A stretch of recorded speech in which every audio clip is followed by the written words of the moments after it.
Let's fucking go.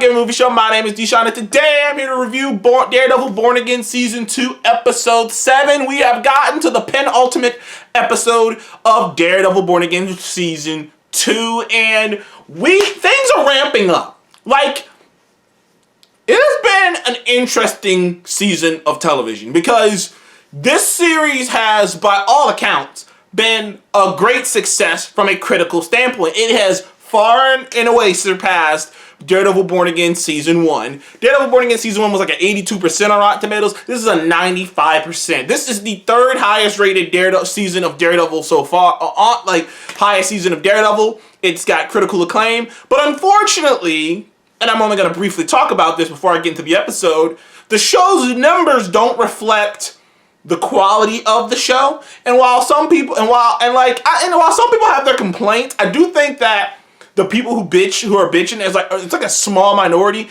because you don't have numbers like a 90, because you don't get numbers, because think about it this way, like some people like to discount Rotten Tomatoes and things of that nature and IMDb and things of that nature, but you don't get numbers like Daredevil Born Again Season 2 has been getting critically and not be considered a good show. The show's doing great. In fact, I wouldn't be surprised if it gets some Emmy love when it comes around, but there are multiple problems maybe going on with that show. Season 1, while I enjoyed it, maybe wasn't as great as a lot of people didn't like it. I mean, it was 81% on Rotten Tomatoes, so obviously not everybody loves Season 1. Also, they pivoted it at the last second to make it more like Daredevil, the Netflix Daredevil, so maybe people felt like they had to go back and watch old Daredevil shows and they didn't like that. Or maybe the character of Daredevil, or maybe we as a fandom have overestimated the appeal of Daredevil, because as some people have pointed out over the past few days since that number came out, that this show has had a massive drop off in terms of viewership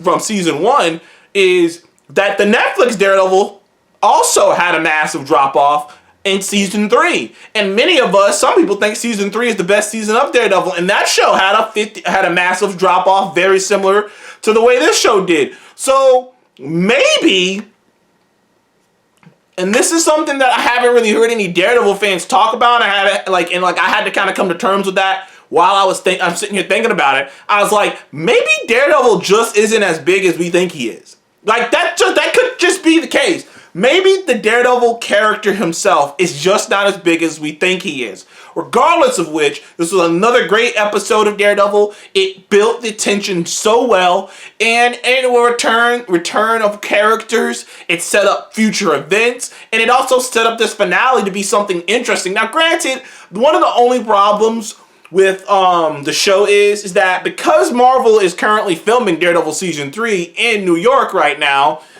a lot of things have leaked. And I don't know if I want to talk about it here. I mean, I'm sure all of you have kind of seen this. So, fuck it, I'm going to talk about it. Because I'm pretty sure if you're following my channel, you've probably seen it. But the ending of the show has sort of been spoiled. Because there are leaked images. And now that some of the directions that Season 3 is gonna go in have sort of already been spoiled for a lot of us, because if you're just watching on the internet, and honestly, it was spoiled not by leak footage. Some of this was spoiled by people posting shit up, like Mike Coulter. It's been spoiled that Luke Cage and Iron Fist will return in Season 2. That's been spoiled, and it's been spoiled that homegirl, Dr. Psycho, I always forget her name, will become a female version of Muse. That, like in the comics, how someone else became a female version of Muse. That's been spoiled. It's been spoiled that Matt will go to prison. And it's been spoiled that Fisk will lose everything and be just wandering the streets as a random dude with nothing, with no power. Those things have been spoiled. So when I'm watching the show now, I'm connecting the dots to see, I'm kind of anticipating when that other shoe's gonna drop. It saddens me a little because it does kind of take away the impact of the eventual direction the show's going to go in and me being like, oh my God. But at the same time, everything makes sense because I know what the direction the show's going in. And this episode really locks in on, like I say, on pushing, on like just ramping up the tension. Everybody in this episode, the main cast, Matt, Karen, Fisk, even Fisk, I mean, everybody, Buck, everybody, Daniel is in this heightened position of like, what's the word I'm looking for? It's do or die. It's you have to make a choice. You have to make a choice. You have to make a stand. You have to stand on business. Whether you need to stand on business of your word, you need to stand on business of your loyalty. Right now, tough decisions have to be made, and everyone's having to make one. Karen, and like last week's episode ended with Karen getting arrested, but instead of Karen being taken to some dungeon or something, she's booked like a normal person. And in fact, she's booked in the 15th precinct, where we would reintroduce Brett Mahoney from the original Daredevil series, who, if you remember in that show, I believe he was at the 15th precinct. So that was kind of cool seeing him come back and seeing like things are changing, dude. Fisk is in a different Fisk is in a different headspace. Karen is in a different headspace. Matt is in a different headspace. Everybody is like, decisions have to be made, and they have to be made now. And everything's just like at a boiling point. You can just feel the tension rising. And the show does a great job with that rising tension, because it does end up coming to an ultimate crescendo in the death of a character, which I'll get to in a second. But Karen being booked and Fisk wanting to do it legally, like he wanted to do it completely organically, completely regular, like quote unquote regularly, without putting it through too many other things, so that way he can make an example out of her. But really he wanted to do it that way so that he could lure out anyone who would support her, so that he can kill all her supporters. Because now Fisk is like, whereas in the past and throughout in the end of Daredevil season 1 and the beginning of this show, Fisk would be a little bit more, what's the word I'm looking for? Patient.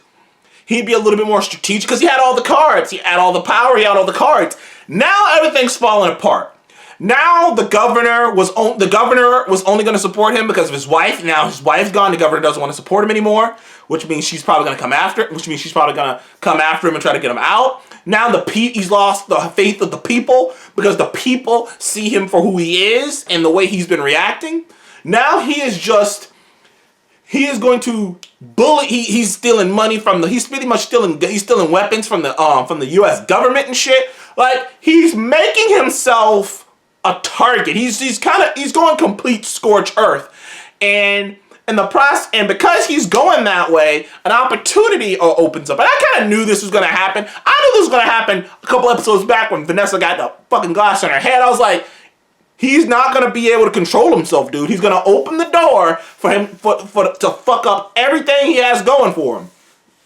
And that's exactly what he did, as him wanting to prosecute and make a spectacle and lure out Matt allowed Matt to, once again, decisions have to be made. So far throughout the course of the show, we haven't really seen Matt Murdock, but that's mostly because he's underground. He's an underground leader of a revolution, or, of a fucking revolution. He can't really be Matt Murdock, the lawyer, like he has been in previous seasons. This is a different type of season for that. And for the first time, he's being able to be that and come out in the open. But him doing that also because one of the reasons Fisk has never told anyone Matt Murdock is Daredevil is because, like he said, Matt Murdock took a bullet for him. He saved his life. He nearly died for him. And he did that shit publicly. Not only that, but Matt Murdock's a blind man. So not only would it be hard to really get over the idea that a blind man is this badass vigilante, but it'd also be hard to get over the idea that wait, if Daredevil's such a bad guy, then why did he take a bullet for you? So that's why he's never done it. And in an ironic twist earlier on in the show, Fisk used that hero status to try to crap down on Matt and make it so that Matt can't just go out and about because people are out looking for him. Which is once again, another reason you don't really see Matt throughout the course of the show, him being like regular Matt throughout the course of the show. But now, Matt being able to use that hero status that Fisk gave him, and that hero status that he earned by risking his life to save Fisk to defend Karen gives her more validity, because we all know how Wilson Fisk feels about Matt, and if he feels that way about Matt, then it kind of comes off like, well, then Fisk has to be endorsing this. So all of it kind of comes to a crescendo where now it becomes easy for the governor, as we see, to try to get rid of him. But unfortunately, Fisk was thinking ahead, and he's like, I'm gonna just kill the governor. And it was something that was set up actually very subtly in a couple of episodes ago, of taking out the governor and replacing her with someone they could control. But fortunately for the governor, Matt made a deal with the devil, and that devil was Bullseye, to do one good deed, and that was save the governor. So you got that going on. You got Matt getting shot, and in the whole background, you have this story with Daniel, of Daniel and BB struggling to define what they are, and Daniel struggling to figure out what kind of person he wants to be. And throughout the course of the show, it's kind of gone back and forth between him being, I'm gonna go along with it, or I'm not gonna go along with it. I want to turn my face away from what's going down. And he finally made his decision, and unfortunately that decision ended with him getting shot by Buck, who didn't do it very happily. Buck struggled, but he did it. And I'm very curious what's going to happen to Buck. Buck's the most curious character what's going to happen to, because once again, a lot of this stuff has been spoiled, what happens to characters. But it is kind of interesting, like, well, shit, if Matt's in prison and Wilson is out of the game, then who the fuck is the main villain of Daredevil Season 3? I'm like, Daredevil Season 3 is up in the air. Even with all the knowledge that we know about it, I'm like, I still don't know what the fuck is going to happen. But I digress. There's this great scene with Karen. There's this awesome scene there's this great sequence with Matt when he gets shot and he throws his cane through the window. This is just building tension to the crescendo. And so far, this is going to end up being, in my opinion, the third best season of Daredevil. Anyways, thank you guys for watching the Comic Movie Show. Please like and subscribe, and I'll see you guys on the next one. Goodbye.